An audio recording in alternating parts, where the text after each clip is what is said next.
वटपौर्णिमेच्या दिवशी लावलेला हा एक छोटासा दिवा तुमच्या घरात सुख समृद्धी आणि सकारात्मक ऊर्जा नक्कीच आणू शकतो.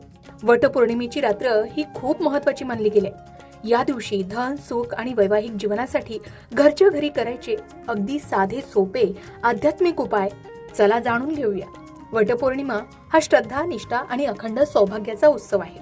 माता सावित्रीने आपल्या पतिव्रतेच्या सामर्थ्याने यमराजांकडून सत्यवानाचे प्राण परत मिळवले अशी पौराणिक कथा आहे. म्हणूनच या दिवशी केलेली पूजा, जप, दान आणि प्रार्थना विशेष फलदायी मानली जाते. यंदा अधिक महिना असलेल्या वर्षातील वटपौर्णिमा असल्यामुळे या दिवसाचं आध्यात्मिक महत्त्व अधिकच वाढलंय. या दिवशी मनापासून केलेले छोटे छोटे उपायही जीवनात सकारात्मक बदल घडवून आणू शकतात अशी श्रद्धा आहे. मग धनवृद्धीसाठी आपण वटपौर्णिमेला कोणता उपाय करू शकतो? तर धनवृद्धीसाठी भगवान श्रीहरी विष्णू आणि माता लक्ष्मीसाठी एक दिवा आवर्जून लावावा. तो कधी आणि कसा लावावा? तर सायंकाळी देवघरात भगवान श्रीहरी विष्णू आणि माता लक्ष्मी समोर तुपाचा दिवा लावावा. पौर्णिमा ही देवी लक्ष्मीशी संबंधित मानली गेली आहे.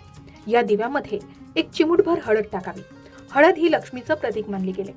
नंतर हा दिवा लावावा. हा दिवा प्रज्वलित केल्यावर 11 किंवा 21 वेळा ओम नमो भगवते वासुदेवाय या मंत्राचा जप करावा. असं मानलं जातं की या उपायामुळे घरातील नकारात्मकता दूर होऊन धनप्राप्तीचे मार्ग खुले होतात. दुसरा उपाय आहे वैवाहिक सुखासाठी. वैवाहिक सुखासाठी आपण सावित्रीची प्रार्थना करावी. वटपौर्णिमेचं व्रत हे सुहासिनी महिला करतात. वटवृक्षाला सुहासिनी महिलांनी दोरा गुंडाळताना प्रत्येक फेरीच्या वेळी माता सावित्रीचं स्मरण करावं आणि म्हणावं, माझ्या कुटुंबात प्रेम, विश्वास, आरोग्य आणि सौभाग्य कायम राहू दे. अशी मनोभावे प्रार्थना केल्यानंतर नमस्कार करावा. या दिवशी पती पत्नीने एकमेकांबद्दल कृतज्ञता व्यक्त करणंही अत्यंत शुभ मानले जातं. तिसरा उपाय आपण करू शकता घरच्या घरी वटपूजा. हो, सर्वांनाच वटवृक्षाजवळ जाणं शक्य होत नाही. अशा वेळी छोटे वडाचे झाड किंवा वटवृक्षाचे चित्र समोर ठेवून पूजा करता येऊ शकते. विशेष म्हणजे वटपौर्णिमेची पूजा तुम्ही घरच्या घरी करू शकता किंवा वडाच्या झाडाजवळ जाऊन सुद्धा करू शकता. मात्र हा एक साधा सोपा उपाय आहे जो तुम्ही आवर्जून करायलाच हवा.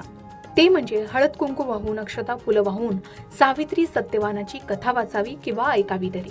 श्रद्धा आणि भावनेनं पूजेचं खरं सामर्थ्य मिळतं असं धर्मशास्त्रात सांगितलंय. त्याचबरोबर वटपौर्णिमेच्या दिवशी पौर्णिमा असते, म्हणून या दिवशी चंद्रपूजनाला विशेष महत्त्व आहे. पौर्णिमेचा चंद्र हा मन, शांती आणि भावनांचा कारक मानला जातो. रात्री चंद्राला दूध मिसळलेल्या पाण्याचं अर्घ्य द्यावं आणि त्यानंतर काही क्षण चंद्राकडे पाहत ध्यान करावं. ओम सोम सोमाय नमः या मंत्राचा जप करत चंद्रपूजन करून नमस्कार करावा. यामुळे मानसिक शांतता मिळते, कौटुंबिक सौहार्द प्राप्त होतं आणि सकारात्मक विचार वाढतात अशी श्रद्धा आहे. त्याचबरोबर पौर्णिमेच्या दिवशी अखंड तुपाचा दिवा लावल्याने देवी लक्ष्मीचा वास घरात कायम राहतो असं म्हणतात. वटपौर्णिमेच्या रात्री आपण देवघरात तुपाचा दिवा रात्रभर तेवत ठेवावा.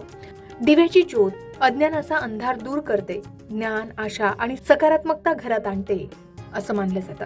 शक्य असल्यास या अखंड तुपाच्या दिव्यासमोर विष्णू सहस्त्रनाम, राम रक्षा स्तोत्र किंवा श्रीराम जय जय राम या नामाचा जप करावा. आपण अखंड तुपाचा दिवा लावून भगवान श्रीहरी विष्णूंची प्रार्थना केल्याने माता लक्ष्मीही आपोआप प्रसन्न होते असं सांगितले जातं. त्याचबरोबर वटपौर्णिमेच्या दिवशी आवर्जून अन्नदान आणि पक्ष्यांना अन्न घालणं महत्वाचं मानलं गेलंय. धर्मग्रंथामध्ये दानाला विशेष महत्त्व दिलं गेलंय.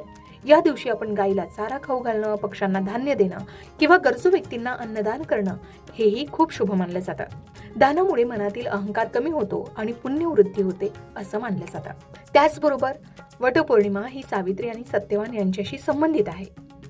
या दिवशी सावित्रीने सत्यवानाचे प्राण यमाकडून परत मिळवले असं मानलं जातं. म्हणून आपण यम दीपदान सुद्धा या दिवशी करू शकता. यम दीपदान म्हणजे नक्की काय करायचंय? तर पौर्णिमेच्या दिवशी सायंकाळी दक्षिण दिशेला किंवा घराबाहेर तिळाच्या तेलाचा एक छोटासा दिवा लावावा.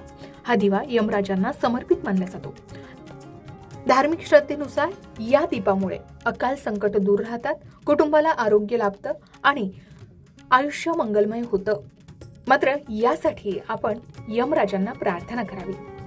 वटपौर्णिमेच्या दिवशी नक्की काय करावं आणि काय टाळावं? तर वटवृक्षाचं पूजन करावं, सावित्री सत्यवानाची कथा ऐकावी, भगवान श्रीहरी विष्णूंचं नामस्मरण करावं, चंद्राला अर्घ्य द्यावं, तुपाचा दिवा लावावा, अन्नदान करावं, यम दीपदान करावं, घरात शांतता आणि सात्विक वातावरण ठेवावं.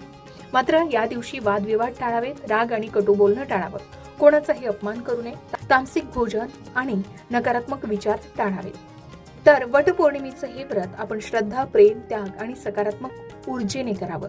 या दिवशी केलेले पूजन आणि प्रार्थना हे मनाला शांती मिळवून देते आणि घरात आनंदाचं वातावरण निर्माण करतात, अशी श्रद्धा आहे.